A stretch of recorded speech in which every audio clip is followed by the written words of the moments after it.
తిరిగి BCN news కి స్వాగతం. 2024లో చికాగో ఆంధ్ర అధ్యక్షురాలిగా వ్యవహరించడం తనకు ఎంతో గౌరవాన్ని తెచ్చిపెట్టిందని కొత్తపల్లి శ్వేత అన్నారు. తాను అధ్యక్షురాలిగా ఉన్న సమయంలో సమాజాన్ని చాలా అర్థం చేసుకోగలిగానని, మన భారతీయ సంస్కృతి సంప్రదాయాలను భావితరాలకు తెలియజేయడానికి కృషి చేయగలిగానని చెప్పారు. ప్రజల్లో ఐకమత్యాన్ని పెంపొందించేందుకు వివిధ కార్యక్రమాలు నిర్వహించి సమాజం పట్ల, సంస్కృతి సంప్రదాయాల పట్ల ఓ అవగాహన తీసుకురావడంలో సఫలీకృతమయ్యాయని తెలియజేశారు. 2014లో కలాష్ కాస్ట్యూమ్స్ అనే వ్యాపారాన్ని ప్రారంభించి విజయవంతంగా నడపగలిగానని, వ్యాపారంలో తన లక్ష్యం కేవలం లాభాపేక్ష మాత్రమే కాకుండా 10 మందికి ఉపాధి కల్పన చేయడం కోసం ప్రయత్నించానని ఆమె తెలియజేశారు. Thank you so much, Dr. Vijay Prakash ji, Congressman Nikhil ji, and especially Shri Guru Swami ji, and everyone for giving this honor in this early age. I am Chicago Andhra Association President 2024. I started my career serving the organization since 10 years. Back end, what my vision is, how our generation, like next generation, has to see us and inspired by seeing us. If we are projecting our culture, the next generation would copy us. So Chicago Andhra Association is a non-profitable organization which is started in 2016. And Chicago Andhra Association, in the name of culture, we teach all the children our Indian culture and how we do all our festivals in a systematic way. In the name of Chicago Andhra Foundation, we do all the charity work back in India. The charity which we are doing is for a community service which is back for a handicapped schools in India, and it's a 25% of our membership fee. We have almost more than 1,200 members in our Chicago Andhra Association, and the 25% will always go for the charity. And we have everyone contributing, and we have many sponsors.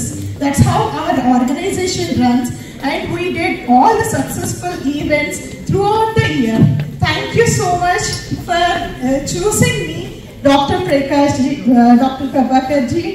Thank you so much, Shri Guru Swami ji. This is a motivation for young people like us to do more to the community.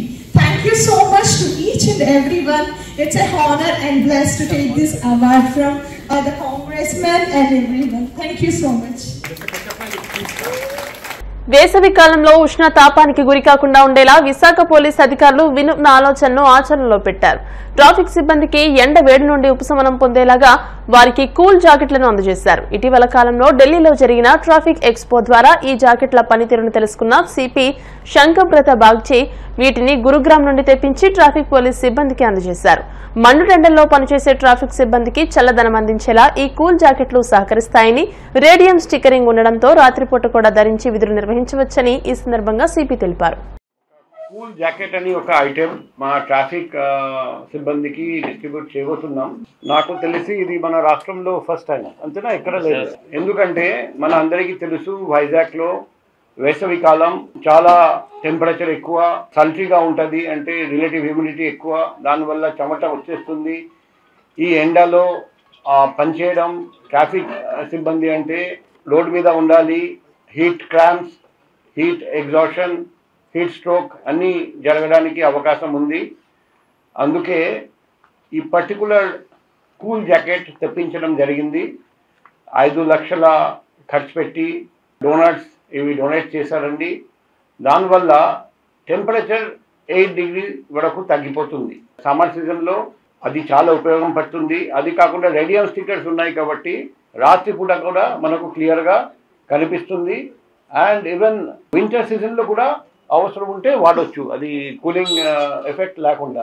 ఈ front side cool జాకెట్ది, ఇది వచ్చేసి back side 220 మంది traffic సిబ్బందికి ఇది distribution చేయడం జరుగుతుంది.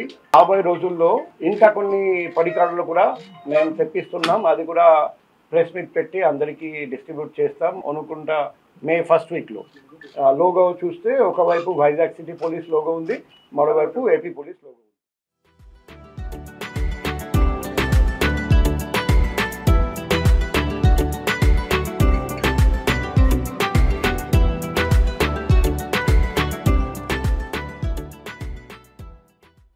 లక్ష్య సాధన దిశగా యువత కష్టపడితే విజయం వరిస్తుందని ఎమ్మెల్యే గొండు శంకర్ పేర్కొన్నారు. శ్రీకాకుళం ఆర్ట్స్ కళాశాలలో రాష్ట్ర నైపుణ్యాభివృద్ధి సంస్థ ఆధ్వర్యంలో నిర్వహించిన జాబ్ మేళాను ఆయన ప్రారంభించారు.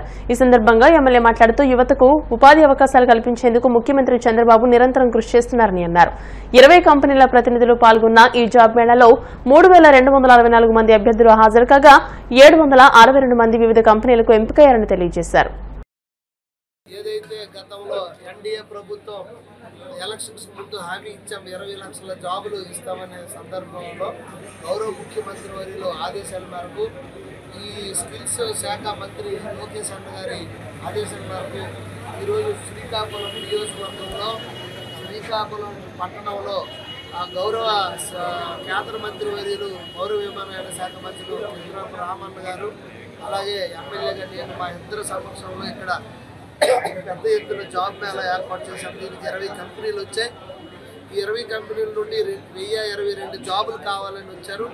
ఇప్పటికే అనూహ్యమైన స్పందన వచ్చింది. 2,787 మంది రిజిస్ట్రేషన్ చేసుకున్నారు. ఇంకా పెరుగుతారు అనుకుంటున్నాం. 3,000 దాటొచ్చు.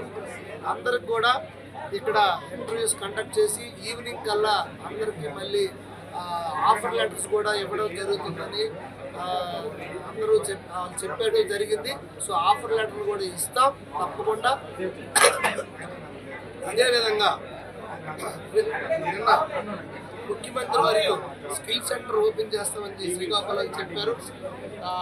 అది ఒకటి జరుగుతుంది. ఇంకా వీలైనన్ని ఫర్మ్స్ని ఇక్కడ తీసుకొచ్చి ఫ్యాక్టరీస్ ఇండస్ట్రీస్ కానీ అలాగే డేటా కంప్యూటర్ సాఫ్ట్వేర్ సెంటర్స్ లాంటివి కూడా తేడానికి రామన్న గారు చాలా ట్రై చేస్తున్నారు. అలాగే ఇక్కడ గౌరవ ముఖ్యమంత్రి వాళ్ళు వర్క్ ఫ్రమ్ హోమ్ అనే పద్ధతిలో ప్రతి మండలానికి ఒక డేటా సెంటర్ పెట్టి అక్కడ నుండే వర్క్ చేసే విధంగా ప్లానింగ్ కూడా జరుగుతుంది. ఫ్యూచర్లో దాన్ని కూడా డెవలప్ చేస్తాం. ఏదేమైనప్పటికీ ప్రభుత్వం ఎన్డీఏ కూటమి ప్రభుత్వం ఏదైతే అనుకుందో దాని ప్రకారం ఆల్రెడీ 5,000 జాబులు ఇప్పటికే ఇవ్వడం జరిగింది. రిక్రూట్ అయ్యారు. అందులో 17 ఆఫర్ లెటర్లు ఇవ్వడం జరిగింది అందరికీ. అలాగే రాష్ట్ర మంత్రులు అచ్చెన్నాయుడు గారు కానీ ఎమ్మెల్యేగా ఇక్కడ నేను తప్పకుండా మేము కృషి చేసి పెంచి గవర్నమెంట్ అయితే గవర్నమెంట్ వ్యవస్థలో పనిచేసిన వాడికి చేయని వాడికి ఒకటే ప్రమోషన్ తీరు ఒకటే తీరు. కానీ ప్రైవేట్లో అలా కాదు కదా.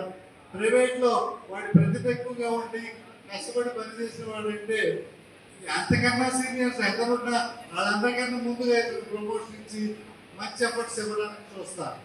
ఆ రకంగా మీరు కూడా అలాంటి ఉన్నత స్థితికి వెళ్ళాలని కోరుకుంటూ నేను ఇక్కడ పైన ఉన్నాయి అండ్ 20 కంపెనీస్ పాల్గొంటున్నాయి. సో అందరికీ ఒక ఫెయిర్ షాట్ ఉంది. సో మీలో కనుక కొంచెం ఎఫర్ట్ పెట్టి ఇంటర్వ్యూ జాగ్రత్తగా ఇస్తే కనుక మీకు ఇవాళ డెఫినెట్గా జాబ్ ఆపర్చునిటీ అనేది వస్తుంది.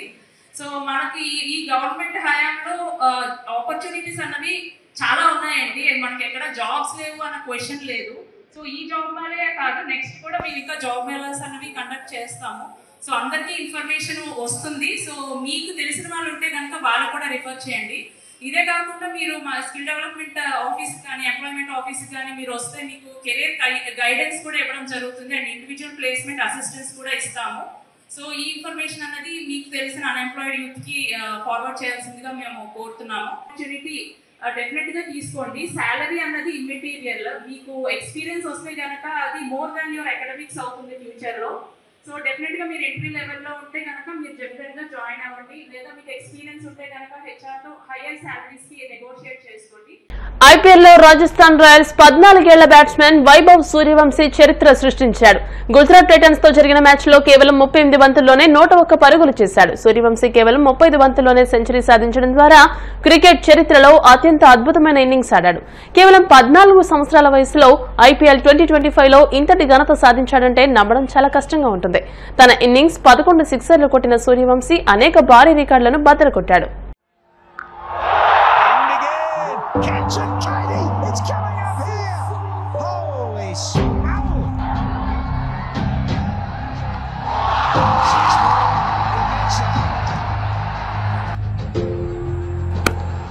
not much! New balls, please! A ball. Oh, nearly.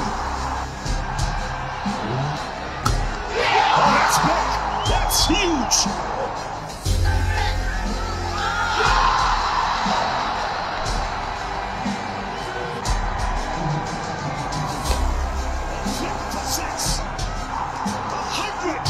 Just 25 boards.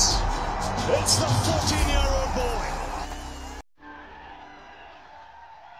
వార్తలు ముగించే ముందు ముఖ్యాంశాలు మరోసారి. ఉర్సా కంపెనీపై జగన్ దొంగల ముఠా, ఫేక్ ముఠాది వట్టి దుష్ప్రచారమే. స్వచ్ఛంద కార్పొరేషన్ చైర్మన్ కొమ్మారెడ్డి పట్టాభి ధ్వజం. ఇండియన్ ఉర్సా ఏర్పాటైన 2 నెలల్లోనే 3,000 కోట్ల విలువైన భూముల దారదత్తం. కూటమి ప్రభుత్వంపై వైసీపీ మాజీ ఎంపీ మార్గాని భరత్ ఆరోపణలు. కాకినాడ జిల్లాలో మే 4వ తేదీన నిర్వహించనున్న నీట్ పరీక్షకు కట్టుదిట్టమైన ఏర్పాట్లు చేయాలి. అధికారులకు జిల్లా కలెక్టర్ షణ్మోహన్ ఆదేశాలు. వాడపల్లి వెంకన్నాలయంలో ప్రత్యేక పూజలు, మంగళ వాయిద్యాలు. వాడపల్లి వెంకన్నాలయంలో ప్రత్యేక పూజలు, మంగళ వాయిద్యాల నడుమ శ్రీ స్వామి అమ్మవార్లకు మేకల్పు సేవ, ఐశ్వర్యలక్ష్మి హోమం. ఈ వార్తలు ఇంతటితో సమాప్తం. మరిన్ని వార్తల కోసం BCN digital YouTube channel, Facebook page ని ఫాలో అవ్వండి. అప్డేటెడ్ వార్తల కోసం ప్లీజ్ సబ్స్క్రైబ్.